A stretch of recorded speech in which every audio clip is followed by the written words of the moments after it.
உலக அளவில் லண்டனில் ஒரு காம்படிஷன் நடக்குது. வெவ்வேறு நாடுகள்லேருந்து அணியாக வந்து பார்ட்டிசிபேட் பண்ணுறாங்க.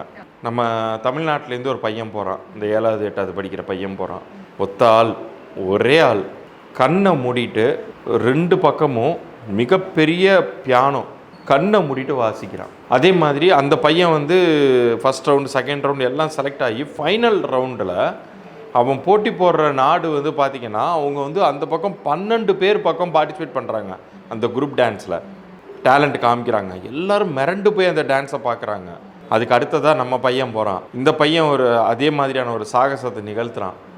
2 பக்கம் பியானோ வச்சுட்டு இந்த பக்கம் பியானோவில் ஒரு டியூனு, இந்த பக்கம் பியானோவில் ஒரு டியூனு வாசிக்கிறான். அந்த பையனுக்கு வந்து கிட்டத்தட்ட $1 மில்லியன் பரிசு வின் பண்ணுறாங்க. அந்த பையனுடைய பெயர் லிடியன் நாதஸ்வரம். இந்த மாதிரி பேரே ஃபஸ்ட்டு கேள்வியே பட்டிருக்க மாட்டோம். லிடியனுங்கிறது நேம் வைப்பாங்க, ஆனால் ஒரு இசைக்கருவியோடைய நேமை சேர்த்து நாதஸ்வரம் அப்படின்னு லிடியன் நாதஸ்வரம்னு பேர் வச்சார் அவங்க அப்பா.